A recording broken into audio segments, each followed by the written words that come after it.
Hey, hello, ladies. How are you guys doing today? Hello. Hi. Hi. Great. Thanks for having us. Yeah. Thank you. And we want to thank everybody out there in TV land for joining us for No Invitation Required. I'm your host, Brooke the Fair, and your voice of reason for No Invitation Required. We're going to welcome you to the premiere episode brought to you by the Bias Rehab Center. Our guests for today are members of and founders from She Transacts, the founder first incubator platform. With me, I have Alexis Snelling, founder, CEO of She Transacts. We got Aparna, founder of Spot On Pet, the ride-hailing service specifically for pets. Hello, welcome. Kristen, we have the founder of Brilliantly, the app-controlled warming wearable device for women. Welcome. And we have Therese Clark, Lady Sweet, premium feminine care product for the women's intimate region. And coming in just now, we have Michelle Zaffino joining us. She is the founder and CEO of the book recommendation Artificial Intelligence, the My Librarian app. No invitation required. Before we get started, go ahead and set the scene. No Invitation Required is a YouTube show that's specifically geared to help you learn to live an inclusive lifestyle. Join us for a weekly Q&A discussion for our controversial segment entitled Ask a Black Person. In fact, we're going to have our first Ask a Black Person just later in the show. Go ahead and drop any chats, any questions you might have, and we'll get to those at the end of the show. So starting February 2nd, join me and a co-host here at this channel at 7 p.m. Central Standard as we bring on different guests of diversity, equality, inclusion professionals, civil rights attorneys, celebrities, and politicians currently making a social change in a real way. Each show is an opportunity for you to learn how you can get involved in making a social change. So if you're sincere about being inclusive and in living an inclusive lifestyle, then you'll want to watch No Invitation Required, Tuesdays at 7 p.m. Central Standard, only on the Bias Rehab YouTube channel. Like, share, subscribe. If you like the show so far, leave a comment below. Now let's get started with the show. Ladies, I want to thank you all again for joining us on this incredibly important day. And I want to go ahead and get us right into our first topic. So, people are still attacking the Capitol. Why?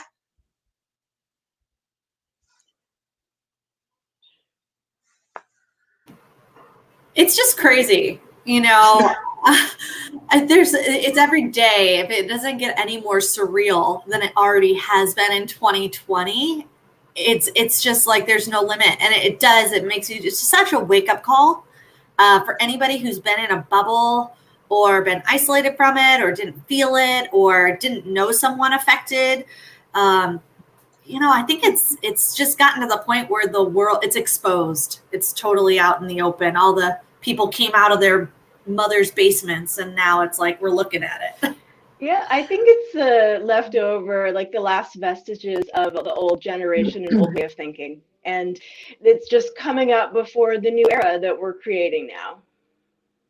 I got in a little heated argument with a very close family member. And it comes down to, there's a different news source to promote your own ignorance on all sides, unfortunately. And these are not, unfortunately, just boys in basements. These are lawyers, doctors, people that we would deem powerful and intelligent humans. So that's the scary part for me. And if we can't agree on, what the truth is, can we feel what that is? Can we have the, humanity, the heart to do what's right? And I think that's what today's about for Martin Luther King is, can we go back to our morals and our values. And the thing is, those are not equal either among different people, races, what have you. So it's almost like a stripping down and starting over. Aparna, were you going to say something? I was going to say that I think it's evident about the profound lack of leadership at the top. The messages that we're getting, to Teresa's point, are so polarizing, and they keep us in echo chambers. And until we have some cohesive messaging that feels like it has a solid foundation, I think we're going to keep seeing people showing up in really unfortunate ways. And I'm hopeful that the counteraction to that is going to be something much more beautiful and inclusive. Aparna, I saw you. Yeah, I mean, look, it's we all have differences. No one can think alike. No one's going to think alike. And I think now it's a time to put those differences aside and come together for the country. We've always done that. We've always said, okay, one side loses, one side wins. Amazing. But we always come together and move forward. And that's what that's what I can't wrap my head around, is that why can't we move forward from this? This has been going on for centuries, but why is it this time we can't move forward? And I think you're right. It's coming from the top. It's the lack of leadership from the top. And it's sad. It's sad to see where we are. I thought we would be better than this. And that's what I think that gets me the most, is that I just thought we were better than this. Well, we're not better. This is pretty much, I mean, coming from, as the official Black person here today, I can say that I think the part where we would move forward is where the people had to like swallow it in order to move forward. You know what I'm saying? Like they had to be like absorbing the negative part of moving forward, because like when you think about someone always loses, someone always wins. Well, the Confederacy lost, but yet they're still waving the flag. And I mean, they say it's heritage, but you guys lost. So on the flag note, just a side thing, I was watching, historically, and the Confederacy never even adopted the flag. Like there's just so much layers of things that are associated to something, and it's like we got to peel back this onion now and be like, what the heck, like what's underneath all this, where's it all coming from? And I think that's the hard part when you're looking at like all the layers of just lies and crap and personal biases, and it's a lot. It's a lot to peel back. Everybody's got different layers, so all of our layers are different. So I just see it as like this onion. We got to start peeling, doing the work. And maybe that's what today's also about, in terms of like, there's a lot of work to be done. And democracy is only ours if we keep it, So we got to put in that work. It's not just some magical thing that just we live in a, unicorn sprinkles falling from the sky. Like it doesn't just rain on us. Like we got to do the work. You guys don't eat unicorn cereal? Actually, there is a cereal. There is. Kellogg's makes a unicorn cereal. I actually have a box of it. That's amazing. I get the Lucky Charms with unicorns in it. Do you want to see the box? Yeah, I kind of do. Okay, I'll go get the box. Okay. While you're gone, we're going to talk about the Department of Justice really quick. So, the Department of Justice struck from the court filings, any mentions of attempted kidnappings or a potential hostage situation. Is this an inside job? I mean, it sounds like if they're going to strike something like that from the record, and, people knew their way into these intricate areas. Yeah, it's a fucking inside job. Something's going on. Exactly. And they even had all the warning buttons ripped out. They were doing tours the day before. And this is what we know. Like, keep in mind, we're the public. Like, we don't have security clearances of what they really are knowing and watching. So, like, if this is what we know as the public, imagine how much more internal it is. And it had to be. I think more than an inside job, it speaks to how people who look like those people get the benefit of the doubt, and that you could be on a tour and take careful notice because you're not getting watched and observed. No one's following you. There's so many privileges that fall under privilege, and that includes very calculated maliciousness because no one's looking out for it. And whether or not there were people inside providing that information, there's definitely people on the inside who feel that same way. So it's such a tragedy that is, gone from the official records, but I'm hopeful that the generation of children who are experiencing this and seeing it and learning about it in school will put it in their textbooks and write about it, and that it will be part of the public record, even if it's not part of the official record. Yeah, I was actually an intern on the Hill in the college, and I mean, it's a maze to get around the place. Yeah. So for them to have come in so quickly and found where the chambers were and things like that, I mean, that's kind of like, yeah, it makes you wonder. It makes you wonder how they knew where to go, because it's an absolute maze. There was a late. Oh, go ahead. I was going to say the videos too. I mean, that's something that we're in an era of social media. Like, we talk about textbooks. I mean, this is kind of unprecedented too. Like, where we have it's not the winner's version of the story that got printed, right? Like, historically, we always have had that. Like, okay, this is the Roman times, all these times, it's whoever wins, right? Writes the history. Mm-hmm. We have footage, I mean, that you watch the footage. I mean, it was a mockery of democracy, and it makes me wonder if the current president is a puppet of a foreign country.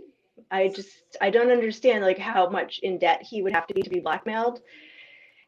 I really don't know what's going on. I don't know if anybody does, but it would take him a lot. I really don't think it would take him a lot. Yeah, it's just shocking.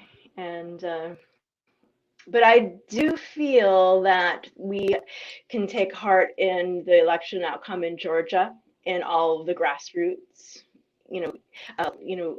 politics that went along there, and just how democracy has prevailed. I do feel like the system is working to some extent. So, we just have to be optimistic. Lately, I've been hearing people call America a republic. Can somebody explain that to me? Like, it was in its early days. But no, I mean, like, in the last few days, I keep hearing people on the news say something like, "Oh, we're a republic. Something, we got to protect the republic." Does anybody know what that? Is that a different spelling of? Is that like capital? Like, it comes in two different spellings? It's hard to know without the context, but I would love to see the clip. Okay. Because I think that there are people who sort of use terms interchangeably without necessarily knowing the nuance of of the implications of what those different systems mean. It was originally designed as a republic, so it's like harkening back to the roots of the United States. But yes, I agree with Kristen. Context is key here. Forgive me for not knowing this, but what are the term limits for the Department of Justice? Do you know? Google that. So there aren't term limits for judges. They're not elected, right? So they're appointed. Mm-hmm. So you're appointed for life. There are judges that you can elect, but that's on a local level. But the ones that are federal judges are appointed. if that's your question. I'm questioning that whole process. I just think there should be term limits. And I don't know if they should be appointed. I'm just, back to the first question, I think what we're doing is we're not moving forward because we're questioning the system. We're saying the system works, but who does it work for? And depends on the right people and the right, decision makers. Yeah, but that question's always going to exist. I know. There's always going to be like, who is this working for? Because clearly it's not working for me. Mm-hmm. Or I see that it's only working for Brooke or just for Kristen. Mm-hmm. Why isn't it working for me? So that question's always going to be there. We're never going to get rid of that question. And that's why we have a democracy, though. That's why there's a democracy. And why we should elect and vote people in, not have them be appointed. I'm reading something online that says that a democracy is not in any of the founding documents because it was actually viewed as dangerous to the rights of minorities. But, Brooke, what do you feel? Have you heard of this concept? Well, I do know that is the fear of the vote of minorities and like the slaves and whatnot. That is definitely what led to the birth of the Electoral College, because they wanted to have another layer of like bureaucracy that canceled out their votes if Black people voted, or like the majority of people voted the wrong way. They wanted to have another. Yeah. I think, about appointments, just to be devil's advocate, think about how many presidents would have gotten rid of RGB. There are people who we're so lucky to have for a long tenure. And I think it just hasn't been balanced, right? Like, it's really difficult. And I feel like we're at a tide change right now where just that there are 6 women on this call who are allowed to publicly talk about their opinions is sadly progress. But I think it's moving forward. We're going to see more and more change. And we're in a moment where everyone is uncomfortable because everyone is being forced to change and rethink, and it's ugly. But I'm going to be relentlessly optimistic that we're making progress, even though it might take a step back to move forward. And I don't know enough about the system to say what should be appointed or not appointed or voted in, but think about how many people thought their vote didn't matter until recently. Like the amount of campaigns to get people to vote was huge. And if we had been always relying on getting people, I think there are good people who are trying to make sure that we're represented, and their voices just aren't being amplified in the same way. We're hearing so much hate. That's a really good point. And that even when it comes to, Stacey Abrams and all the incredible work that she's done, this is a decade of work, a decade, way before the craziness of Trump. So it is that lifetime commitment of the leaders that can represent all of us, or that look like us, or the uniqueness of all of us and all of our uniquenesses. Like, it's gotta be a priority. I know I always wanted to avoid politics because it was such a mess. I never felt that, okay, I could make an impact. So that's why I wanted to be an entrepreneur, because I was like, okay, here's something I can make an impact in. I can actually affect some positive change. Politics, you can't change that. It's just, like, that was always my feeling, like, stay out of politics, Yeah.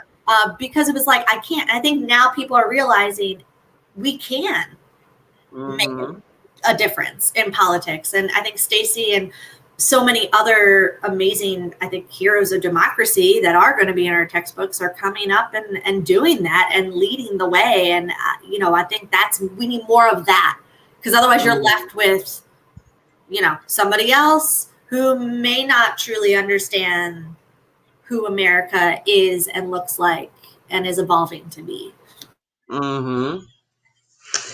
Now, ladies, before we close out topic number 1, I'm going to go around and ask predictions. Make a prediction for inauguration day.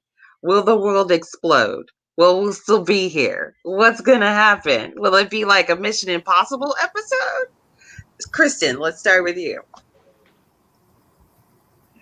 I was actually talking about this with another parent last week, about when would we take action? Because of course things are going to happen, and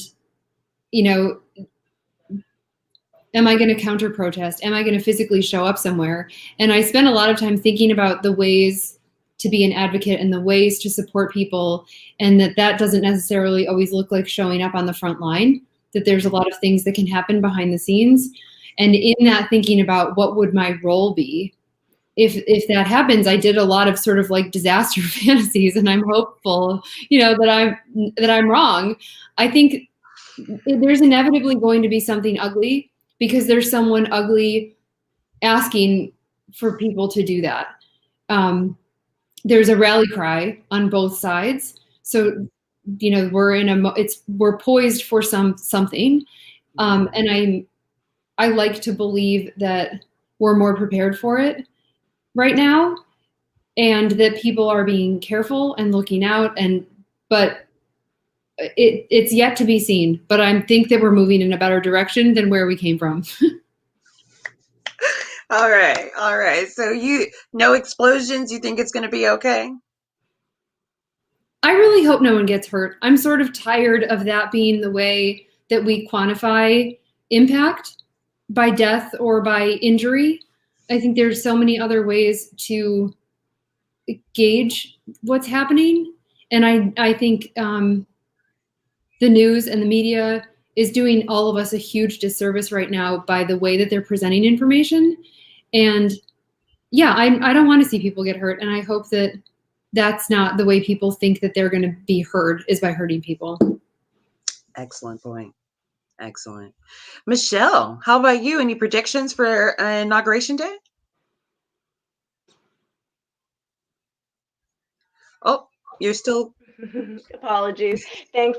So I feel like it will be a whimper of a bang. I think it'll just fade out. I really do. I feel like Trump is his entire movement is just like a flaccid micro penis. I feel like they're not going to get much action after this. They're not on social media anywhere. I was just about to pull out my Parler app because I didn't get on, just to like be a fly on the wall there and just see what's going on. I mean, I don't even know where they're planning. It must be like 4chan or something. I don't even know, but I don't think they're going to be effective for much longer. I mean, if I were him, I would be worried about, being convicted, because he's already done so much. I mean, I don't think he'll try to go out with a bang, though. I really don't. Okay. I don't think he has any power anymore. And I don't think these people have any power. I refuse to give power to them. Amen. Good for you. Right on. Therese, what are you thinking? It's like Prince in 1999. I think it's like we were all like, oh, 2000. But I agree with Michelle. I'm more sort of thinking like what's gonna like resurrect on that side of things in 4 years. I hope we can just keep progressing over these 4 years so we can create better leaders, not worse. Amen. Aparna, how about you? So I'm going to say something that not many people like. I'm a conservative, but I didn't vote for Trump. I'm not a Trumpster. This is not my Republican Party. That's what I want people to realize, is that everyone now thinks that all Republicans are him, and they're not. I'm not.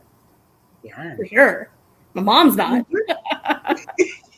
No, but for the inauguration, I mean, look, I don't know if you've seen any of the news images, either video or pictures, but it looks like a war zone. There's so much military there. If anyone tries to do anything, they will be blown away, which is a good thing.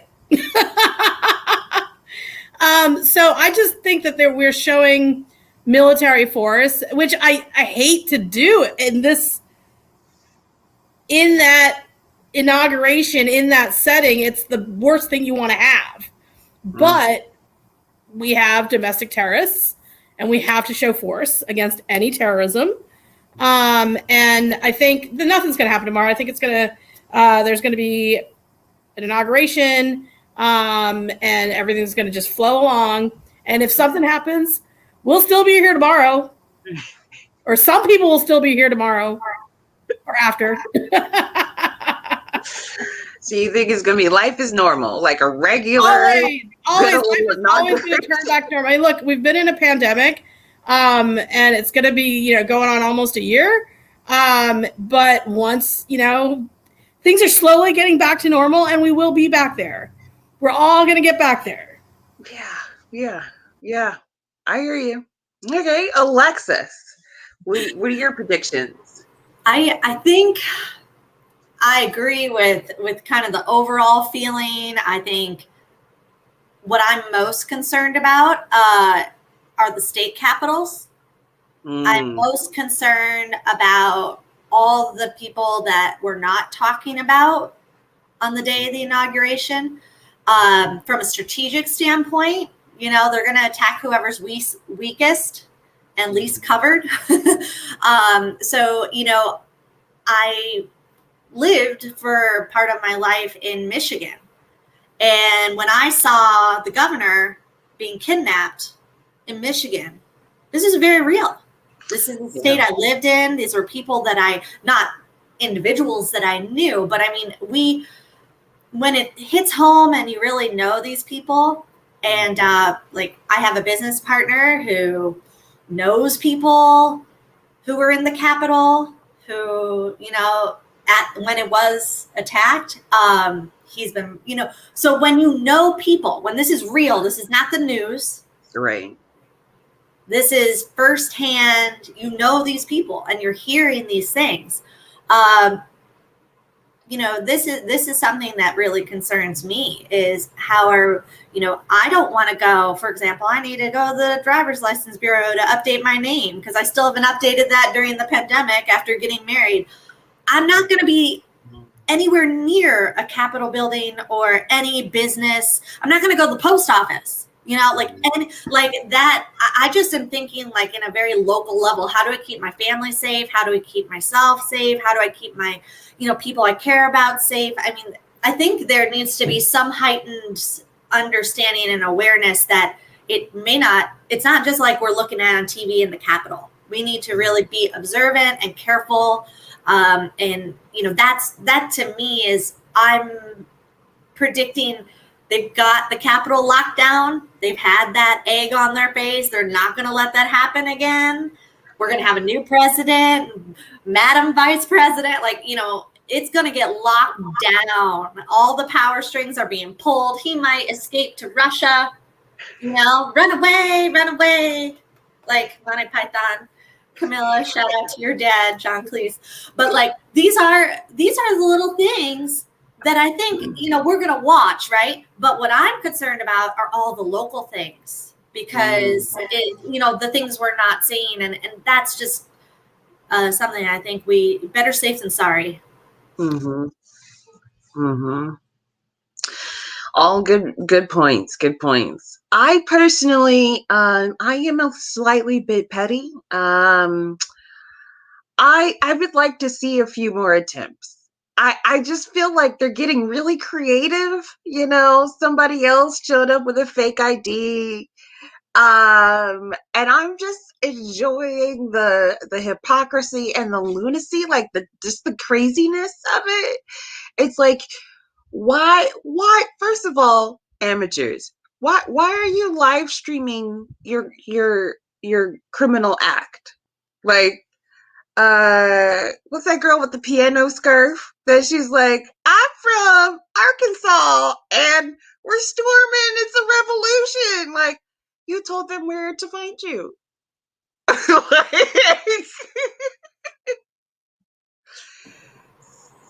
Yeah. So for that one, yeah. Any last comments on that? I think it also shows the psychosis, how deep this goes. They believe it. It's cult level psychosis. They really believe it. They are that upfront because they believe they're on this right side mission from Trump. I think that's crazy. It literally definitely drinking. is. It's like the American version of like Islamic, or not Islamic, but oh God, I am so sorry I said that. But like far right, terrorism from other parts of the world that we're supposed to be so afraid of. It's happening here at home. Mm-hmm. Taliban style, Mm-hmm. I terrorism. totally get what you're saying. Yeah. All right. Well, that concludes our first topic. And now to our second topic of She Transacts and the reason for our special guests for today. Now, as I mentioned in the beginning, these fabulous women you see before you today are members and founders from She Transacts. Alexis, as the founder of She Transacts, can you tell us what inspired you to build this company? Yeah, I think it's access for all of us to be represented, all of us to have access to the funding we need, and really be able to run the companies we deserve. We need to be able to get our ideas out there. We need to be able to speak and provide products and services that we know the time calls for. And, whether you're creating a widget or you've got an app or whatever that might be, funding's required. We're not living in a time. A lot of people are living paycheck to paycheck. Requires investment. And the group that's affected the most by getting funding are women and minorities. And the statistics show it. It's a systemic problem. We know women are only getting funded 2% of the time when it comes to startups, and start getting these things off the ground and actually being able to execute it and bring these things in the world that are needed. And minorities, are even female minorities, are 0.2%. And that was before. That was when we were like, ooh, this isn't good. And now, post-pandemic, it's dropped even 48%, Q2 to Q3. So this is a very critical need. When we started talking about this, it was the higher number at 2% and 0.06, but it's even more dire and more critical. So that's why we're creating other ways for women and minorities to come together, access these resources we need, so we can get our great companies and ideas into the world. And can you tell the audience a little bit about She Transacts? Yeah, so She Transacts is the new way for founders to come together, to fundraise together, find the resources that they need, early stage of their companies, which is the hardest stage of getting traction and investment, and to be able to grow these companies together by supporting. So instead of a winner takes all mentality, where the startup ecosystem, you have to get up on stage and only one person gets to walk away with a check, and then all the other people, just their ideas get to die, then we're changing that.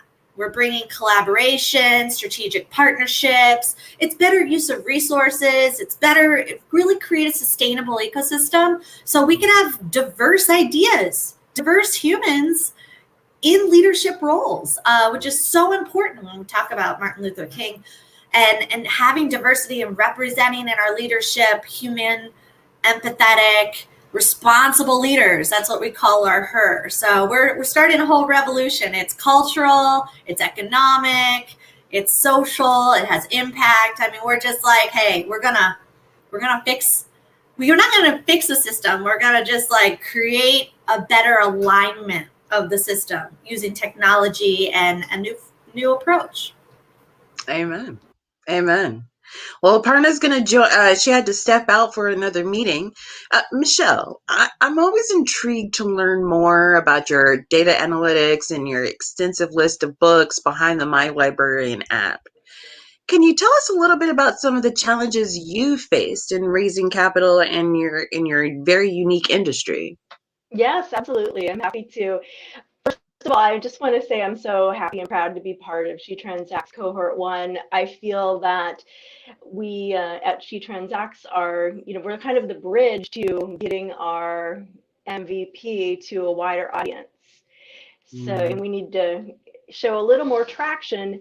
And as you know, we're building version 4 of our product right now, and it's based on a data set that will bring more diversity and inclusion to book selling. Most of the books that are recommended are by white men, white people, and I feel like most of the New York Times bestseller list, is not as inclusive as it could be. I feel like things are slowly changing. I will say that, but librarians are really unbiased. They're definitely advocates for more inclusivity in storytelling, and we feel that unlike publishers, they don't have like any motivation to sell, so like a librarian book recommendations data set, when a bookseller uses it, will give just a new, sort of flavor and a new point of view to the recommendations. So instead of seeing, like, you might also like the recommendations that are generated by like a bot, or I'm sorry, machine learning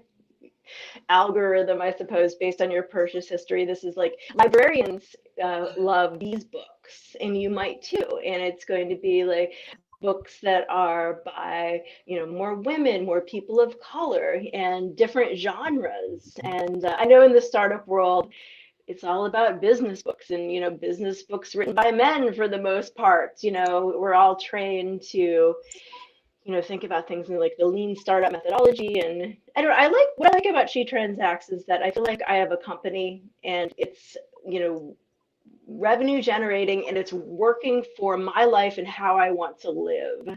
So I just want to do, something to give back, and put good into the world, and give people like stories that will change their lives. So that's what we aim to do at My Librarian. And it's been a wonderful journey, and so I'm really excited for this year and for all the newness that's happening. So all the fresh starts. Awesome. And can you tell us, have you seen any similar apps get funded in lieu of yours? There's a little bit of competition, but no one's doing it quite like us. We'd like to compare ourselves to a book, like a film recommendation startup called Clerk Dogs, where Video Store Clerks curated a data set, and it was eventually sold to Netflix to help bolster their search. So that's what we like to compare it to. But we're the new Goodreads. Every product that has a cycle, and Goodreads is kind of like on the low part of their cycle right now. So we need a new Goodreads. So there's lots of book clubs out there too, but everyone just kind of takes librarians for granted because they're nonprofit, and so we're really the commercial part of that, where we want to help improve the field of library science, but also bring the expertise, like the librarian brains outside of the library, into a setting where people can borrow or buy. So yeah, there are competitors, but we want to partner with them, because as an author, I just want everybody to read more. I don't really care, how it's done, but we want to be part of it and at the forefront. So. Okay. All right. Right on. Now, Therese and Kristen, you're both in a highly competitive product space. Can you tell us some stories about unusual experiences that you may have had with investors? Kristen, do you want to go first? I think, Therese and I are both working on products that are for women. So not only are we female founders, but we're working on products for women, which makes it extra hard to get funding. There's often missing data. We're pitching about problems women are facing to rooms full of people that often don't understand that problem. Mm-hmm. It's a really complicated space to be in, even in the best case scenario. I think I'm so excited to be part of She Transacts, because going through this process and having it be so challenging has made me feel sort of morally obligated to help change what it's like as a female founder raising money. And I, for me personally, really the biggest obstacle is that there's a lot of missing data for the problem I'm trying to solve. In addition to that, I don't want to use a traditional business model. And so I'm sort of I'm making a tangible product. If you list like the 10 riskiest things, I'm basically doing them all, and did that not knowing, like I'm learning as I go. And I appreciate that even what we're doing right here, that you guys have been this like very open, I can come and ask questions that maybe I would feel stupid asking, and really genuinely wanting to understand problems about systemic racism, but also about the institution that is fundraising and how do we fix it and change it. And so I'm so thankful for you guys to be an honest and open place where I can ask stupid questions about all of those things. But go ahead, Therese. I mean, of course, I echo a lot of what you said, Kristen. I think in terms of the question of like weird experiences, I haven't pitched like full on, but I've had a lot of simulations. I've had some friends and family. And I think it's interesting because I would have thought women would be more receptive. And I don't get feedback on the projections or like the financial milestones we've hit, or the fact that we're in 150 great retailers and that our LTV is in a strong place. We have, I get vulvas. Why do you have to say that? Can't you say like, I don't know, down there, or like, I don't know, I don't really call it that, or, just these, if I said dick, balls, cock, and fucking whatever, it probably would go a little further, a little easier to hear. But vulvas, vaginas, it's like, oh my. So I've had to dumb down, and I don't want to dumb down. And I think that's where she transacts. That's why I'm really focused on this sort of new alignment with L system, because I really think that you shouldn't have to dumb things down to get. Just because they're used to hearing it one way doesn't mean there's another way. Like, I remember that analogy of the woman proving to her husband that there's not just one way to wash a dish. In fact, there were 250 ways to wash this dish. And it's the same thing. I think there's multiple ways to get funded in a way that still cleans the dish. The outcome's the same. We're going to make you money, but it may not be in a way that you're necessarily comfortable out the gate hearing, or in a way that you're used to. So I would just like people to sort of sometimes strip all that away and just look at it. And I feel like maybe a man might be a better investor for this brand sometimes because of that. Because I have talked to a couple men who, they blush at first, and they're, but then they sort of get right to the team and the numbers in them, and maybe more the things that matter. So that's just been my experience. And it's not, I'm sure that, my pitch has something to do with it. I'm not discounting that maybe I can come at this maybe a little more gentle on the ears, but these are real problems, and I don't want to have to prove that this problem exists over and over again in 19 different ways, to Kristen's point, because it does exist. So I just think that I could have chosen an easier route, but I think this is happening for a reason. It's not all that easy stuff. I do appreciate that someone like Kristen, I think sort of epitomizes a fellow founder for me, because we're in the similar space. She could really be a dick, a jerk, somebody to say, because I've had experiences with that with women in this space where, the information sharing and those kinds of things are great, but then you get stabbed in the spleen somehow, and you're like, oh, I didn't even know I had a spleen. Thanks for helping me find that in the most negative way. But the fact that, she shares resources with me, and she makes intros and things like that. And that's, I think, the She Transacts way, because when you are successful, you want the people around you to be successful as well. Mm-hmm. I love that you said that. And I just want to say my philosophy that I'm so grateful to have fellow entrepreneurs in the system at She Transacts who believe in that. It's, hey, my piece of the pie isn't going to take away from your piece of the pie. Let's just make the pie bigger. So I second that, Therese. Amen. Amen. And Parna, welcome back. I know you're a recent addition to the She Transacts crew. Can you tell us about your fundraising journey before She Transacts compared to after?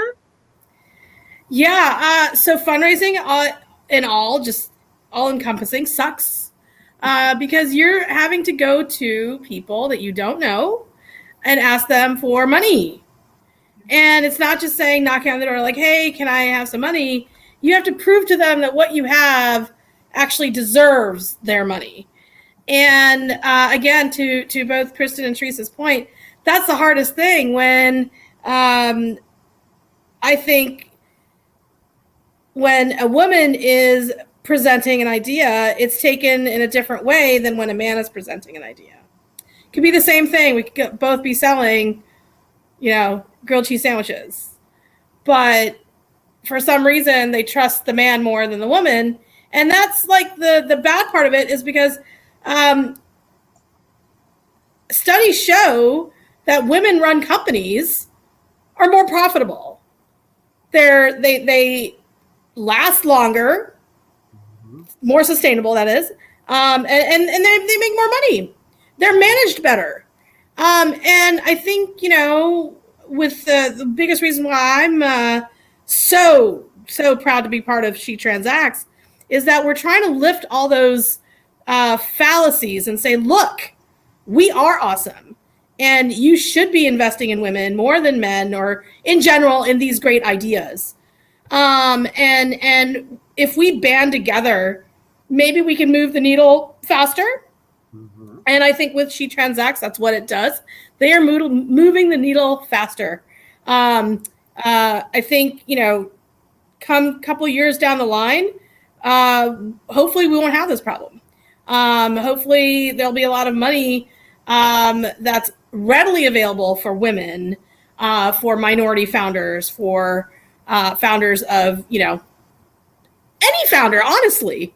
Because there is a lot of money out there. And I think people are just stuck in their little pigeonholes saying, oh, this is how it's been done forever, so we're going to continue to do the same. And again, going back to She Transacts, I think what Alexis is doing is she's trying to break that mold and say, no, that's not it. There's so much more out there. And join She Transacts, be an investor with She Transacts, and you will see more. Mm-hmm. Definitely. Alexis, I know She Transacts is coming up on its 1 year anniversary. And it's been an incredible year. Can you tell us, what does She Transacts have planned for the future? So yeah, the year has been a whirlwind, not just 2020. It's phenomenal. And I think kudos to all the amazing humans that we have at She Transacts, because we have grown to be over 550 members in over 7 countries, $0 spent on marketing. So there's no like fluff in there. This is quality in founders that have MVPs or revenue generating products, founders who graduated from all the programs out there we hear about in the news all the time, like YC, 500 Startups, Founders Gym. I mean, this is not our first rodeo. So these are vetted, highly resourceful, amazing human beings who are coming together, who really believe in the shared mission, who don't want future generations of founders to suffer the way we've had to suffer. They're good entrepreneurs. There's a better way to do this. Let's do it. And so we came together and really listened, talked, gathered data. And now we put it together. And what's exciting about 2021 is that we're going to be the first AI human platform to do this at scale, so that everybody can get the personalized information they need, the connection to the experts that they need, and more importantly, a vetted ecosystem, so they're not wasting time with all the BS. We cut out all the BS of the fundraising, and we're launching this, and this is really exciting because this is our way of paying it forward. We still had to fundraise the old-fashioned way, but we're innovating it, we're evolving it. We play nice in the sandbox. We're bringing people together. We're healing, kind of like our country right now. We're healing.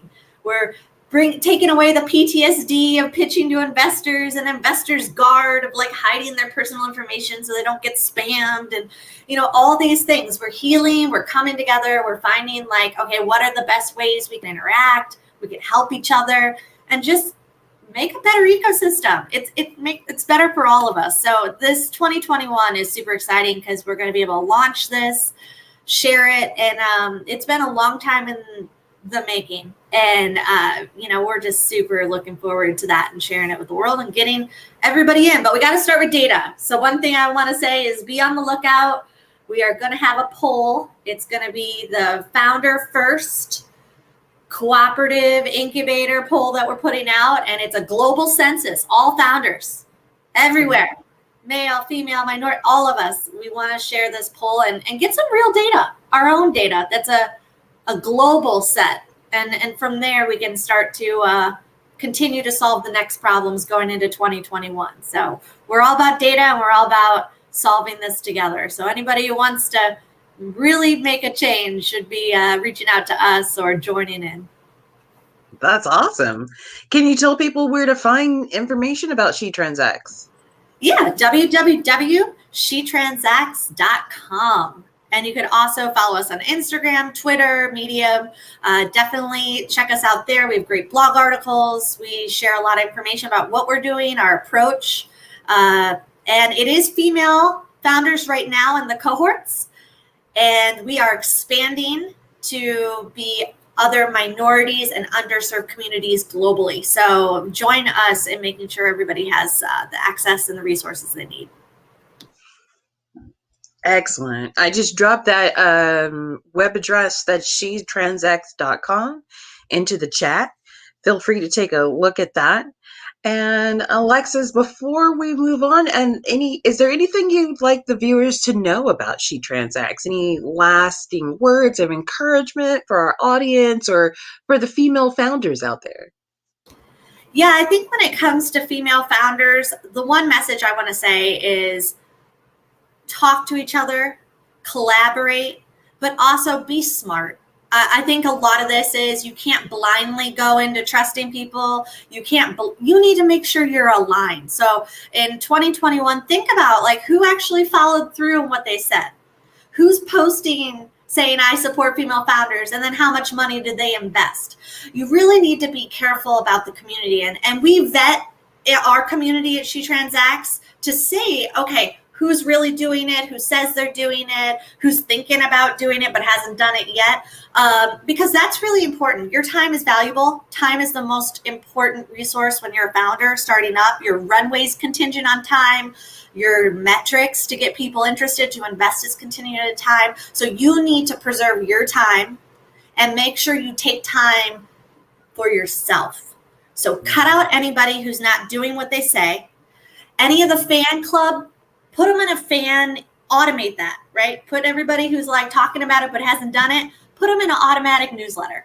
Preserve your time because you need to take time for yourself. One thing we don't want to wear down, we want to think about you as a person holistically. You're not going to be the best founder. You're not going to be the best investment if you don't take care of yourself. And, there's a lot of ways you could do that. But founder isolation, talk to other founders, make sure you're aligned. Be smart about who you align with and protect your most valuable resource, which is yourself and your time. So I think that's the overall sprinkle of gold nuggets we're going to send out there. That's awesome. Awesome. Great stuff. All right. Well, that brings us to our third topic before our Q&A, Ask a Black Person. Don't forget to drop your questions in the chat so our moderator can grab them and we'll make sure they get aired on. So today is Martin Luther King Day. It's a historically important day because of the contributions and the mark on the world left by Dr. King. Now, in America, Blacks, people from the BIPOC community, they've been a source of inspiration for this country, both all politically, socially, economically. So for our third topic, but right before our live Q&A, what's one random thing that you love about Black people or people from the BIPOC community? I'll give you an example.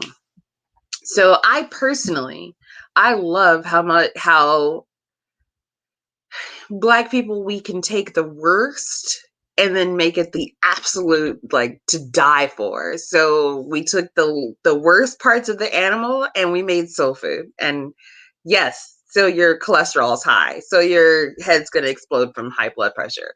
Pish posh. It's delicious. Michelle, what do you got? Resiliency and optimism, and also Michelle Obama in the way she says, when they go low, we go high. I mean, in some ways, that saying just is kind of like gives me such hope because it's so optimistic. Just concentrate on the positive, and anything else, just it's below us, it's beneath us. So. Definitely. Also, yeah, I wanted to just add in a real quick thing was, call it out. That's one of my favorite things is when it happens, call it out. It could be friendly. It could be funny. Like I think I learned so much from so many comedians and actors and leaders, how they can bring it out. You don't ignore it. That's how we got here, is too many people turning their head and ignoring it. A small little thing, just call it out, clarify it, like bring it to light. I think that's a responsibility we all can take and should have. We do like to call out things. Krista, what you got? Yeah, I was just going to say, since you're here and in front of me, Brooke, that I appreciate so much your willingness to answer questions. I grew up in a suburban neighborhood where there were maybe, out of like 260 white kids in my graduating class, like there were maybe 6 Black kids, and I was friends with them, but it never occurred to me that their experience was different than mine. And I very slowly sort of figured that out. And then I was embarrassed and was too embarrassed to ask. And I think it doesn't make you a good friend. It makes it impossible to be an advocate if you don't ask. And so I just want to say that I appreciate you so much, because you've made it feel really safe to say, like, I don't know, but I want to know. So thank you. And I feel also like it's worth pointing out that it shouldn't be that it's your responsibility to educate all of us. But I feel like as a parent and as a person, like I want to know so I can then talk to my kids and have better conversations, so it doesn't continue to be your responsibility. Well, thank you. Thank you. That means a lot to me. Thank you. Anybody else? Anybody have any favorites? I feel the same way as everyone. I think, Brooke, you're just like someone in my life I always needed. And I'm so appreciative of STA to have met you. And you're so direct and funny and witty, all those things. So I think it's the traits of, like Michelle said, resiliency and, just staying curious about each other, not taking things so personally, and understanding, like you've always said, it's not your fault that our history was written in such a way where that's what we are indoctrinated with. And but I think it's conversations like these, as uncomfortable. I mean, I'm not sitting here fully comfortable. I don't know what the heck's coming out of my mouth. They can't be edited. There's so many things that are uncomfortable because we live in such a PC world. Like, we want to have these conversations, but if you're damned if you do, damned if you don't. And then the humor, there's some humor around stereotypes. I'm half Asian. Like I always make fun of myself first because I already know all the stereotypes. But I think you're just, there's some cushion here, some room for error, which is needed. I think we all need that as humans. We just have to be more cognizant of where my space intersects with your space. That's a good point. Good point. And I just want to add, just keeping it real. Yes. Keep it real. We be keeping it real. Keep it 100. And sometimes keeping it real goes wrong. So, but that's okay. That's all right. Well, does anybody, so let me ask, so that the concept of Black people is usually seen as a threat, and that motivating force behind threats, right, is usually the glass ceiling that has really kept people of the BIPOC community back from succeeding. So seeing as though the average Black person is a descendant of a slave that was brought to this country against their will, why do you think it is so important that law enforcement keeps the perception of Black people as a threat?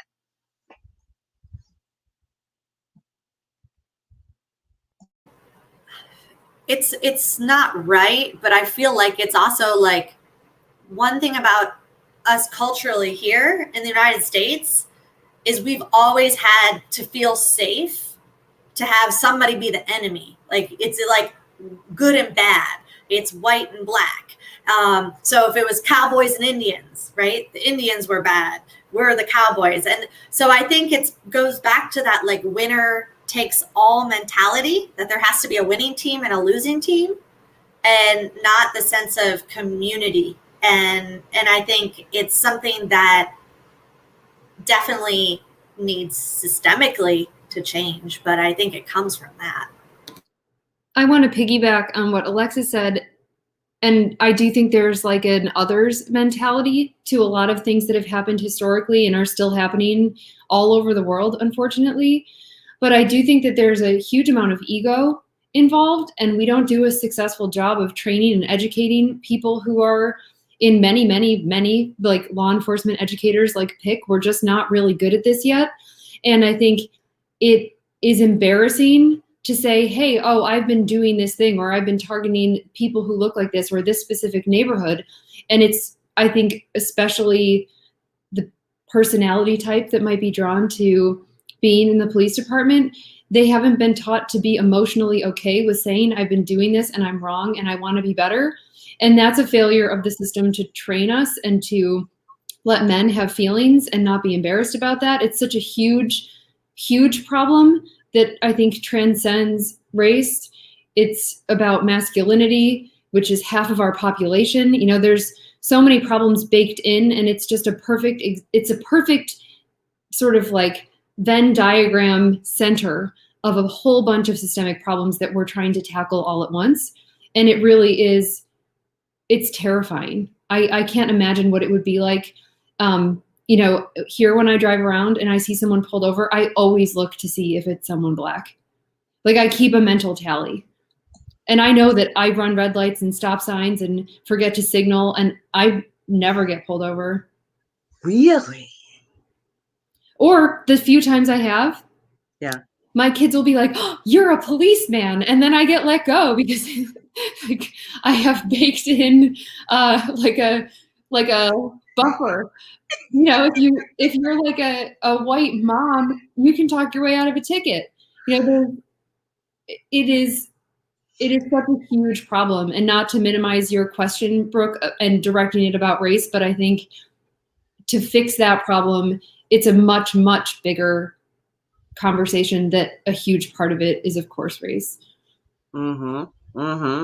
Excellent point. No, that's I can just, your kids are so sweet too. They look innocent, like, hi, I have on a Google mat. I mean, like a funny alien hat, and you're a police officer.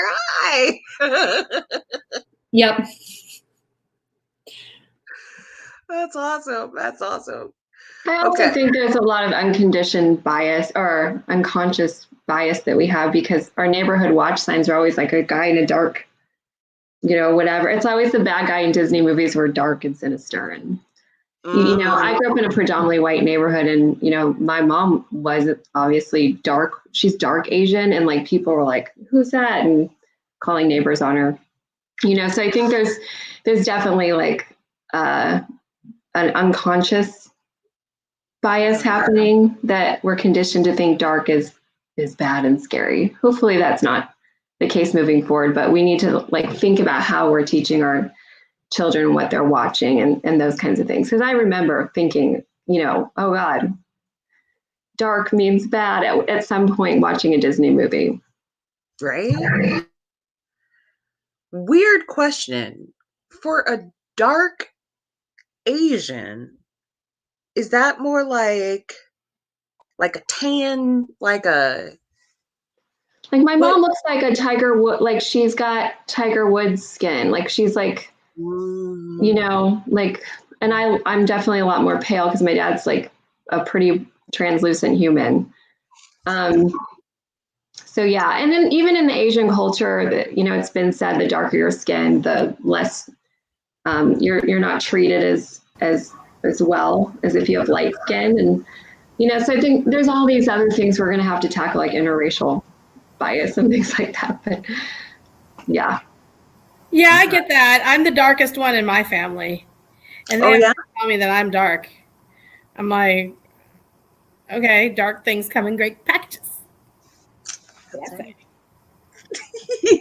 I think I'm a pretty good catch. Yes, ma'am. I second that emotion. 30. Okay, so with the bias rehab, you know, we're helping people understand how to adopt an inclusive lifestyle. What changes have you made in your personal life to not see Black people as a threat, and what would you recommend for other people to do? So we at Spot On are extremely inclusive, and it goes beyond people. Because we got a little piggy. She's our little intern. Spot On takes all kinds of pets. Oh, she looks tired. She's sleeping. She's been sleeping. Is she feeling okay? No, this is nap time. Oh, okay. It's nap time. Okay. So I, as the founder and CEO of Spot On, try to have definitely more of an inclusive culture. Like I said, beyond us humans. I think we should be inclusive of everything. Because if you start excluding yourself or your company or your organization from things, you're going to miss out. You're going to miss out. Totally. Yeah. Well, that was fabulous. Thank you all. I'm so excited. That brings us to our final portion, our last part of the segment of the show. We're going to go into the fabulous Ask a Black Person. Yay! Ask a Black Person is the title of this segment, where we take questions from the chat and from our guests, and we ask people of color for their honest answers based on their own personal experiences. So as the host of today and your voice of reason, the official Black person for today, I'm going to volunteer myself. So I will be answering any and all questions. While the moderator is collecting questions from the chat, I will start with our guests. Anybody have any question that they've always wanted to ask a Black person? I was just going to ask, I purposefully chose a school that was really diverse for my kids to go to. But I've noticed that even within the school, people sort of section off with the people who look like them or live in the same neighborhood, or, you know, pick a thing that makes people feel connected. And I wanted to know how to sort of step over those lines without it being authentic in that way. You know, like, even when I watch parents like on the playground, like after school, when there was school, and we'd all be outside picking our kids up and the kids would be playing, like you could see the stay-at-home dads would make plans with stay-at-home dads, and the white moms would make plans with white moms, and the people who had nannies, the nannies would hang out together. And so, you know, like, I don't know how to do that well, and in a way that's not just like, that feels forced. Yeah, that's a good question. You know, honestly, one time there's this guy named Matthew Hussey, and he does dating tips. So that's his thing. And he says that the best way, like if you're a girl or you see a cute guy from across the room, the best way to invite him over without being awkward is to like just kind of make eye contact with him and just be like, hey. What? The other mom, Brooke. I'm like, Don't wink, but like just be like, hey, come on over. You want to Yeah. come play? And they'll be like, yeah, I want to play. I like to play. Or like, hey, I don't know what you would have, but you could just be like, hey, come on over here. I know it sounds weird. It yeah, sounds really I'm making it too complicated, right? Cool. I'm handing it over to Michelle. Hello.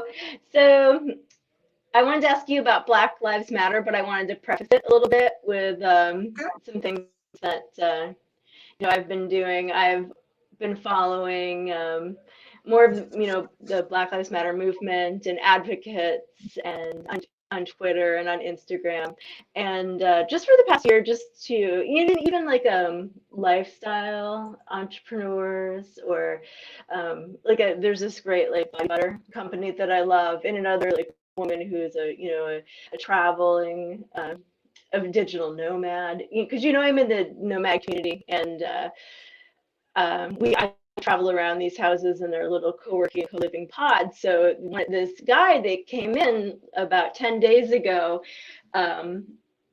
his name is Ray, and he's a poet, and he was all excited about his first book of poetry, so I followed him on Instagram.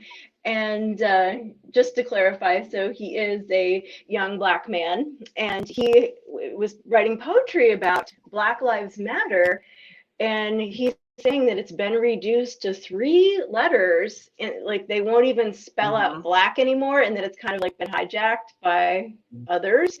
So I just wanted to know how you felt about that, because I just hadn't considered that. I don't know. I mean, I do know in San Francisco they had all these like people like driving around the city, like doing like protests where like all the suburban people from Berkeley or whatever would like drive in chains through the city because they didn't want to get out of their cars and march. And I was just like, that's kind of like, maybe that's the kind of insanity that they're talking about. Like they think they're making a difference. I also saw like a Black Lives Matter protest in the marina, which I filmed, right. And I was just like, okay, I put it on TikTok, and I was like, this is great.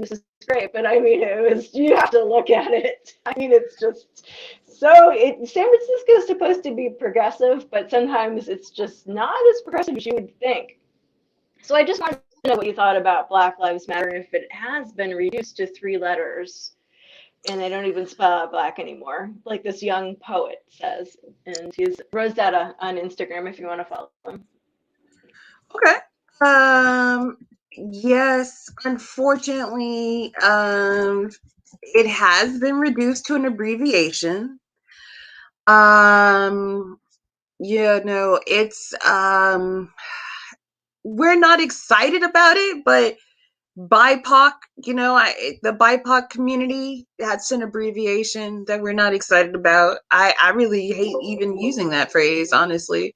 But it's just what it is. Then why use it? Be real. Why use it? Yeah, be real. I mean, it's not really up to me or up to one person. Isn't it?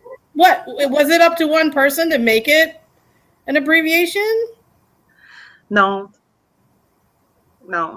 I think that as things wear off, they just become like an acronym, Right, but as long as you stay true to yourself, call it what you want to call it.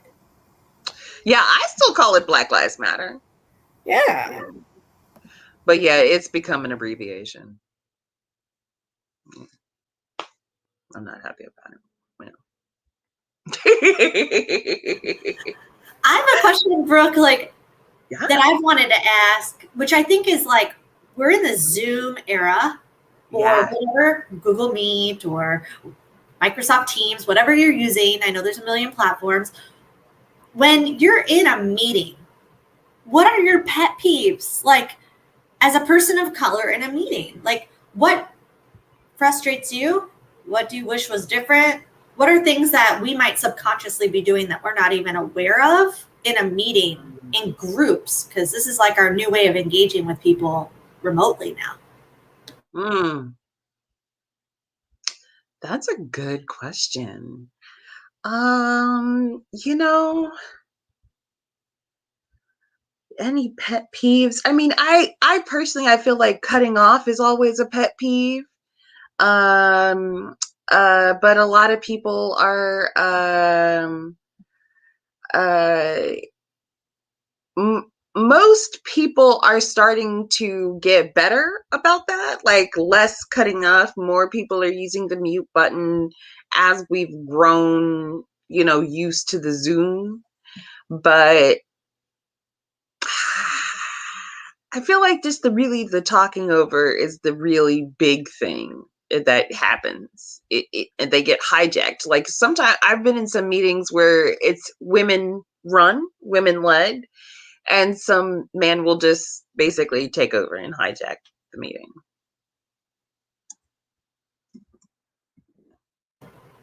Yeah, that's really interesting to hear everybody's voices in a meeting. I think, that's, if there are things that you're doing, how would you bring it up? Is it best to just send someone a note in the chat and be like, hey, sorry about that? Or, I don't know what the best ways are to deal with it if it comes up, or you feel like someone just keeps interrupting you, for example, and you're like this meeting, if you're the main person who should be talking about something.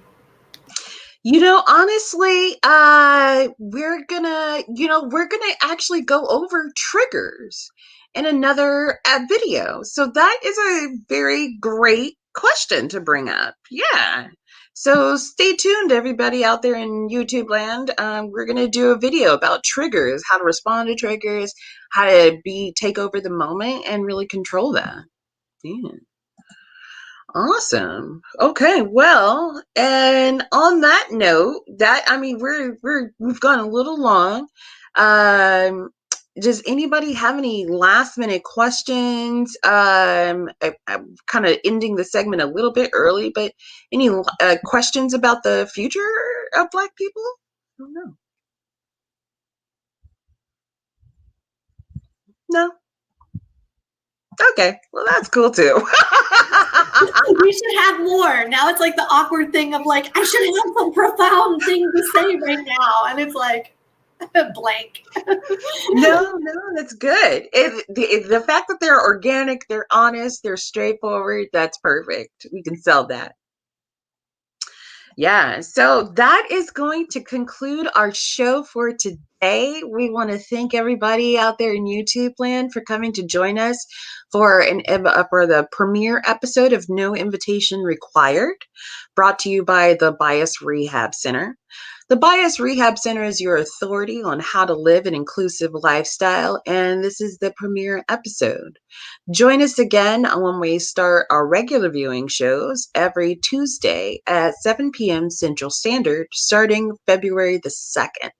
So go ahead and like, share, subscribe. If you had a good time with us today, let the people know. We can use all of your feedback. Let us know if you have any specific topics you like discussed. And just keep in mind that today was an important day for us, an important day for people of color, and an important day for you, because this was your first step to leading an inclusive lifestyle. I've been your host, Brooke the Fair, and we'd like to thank you again for coming to join us and hope that you'll join us again on February the 2nd. Thank you. Bye-bye.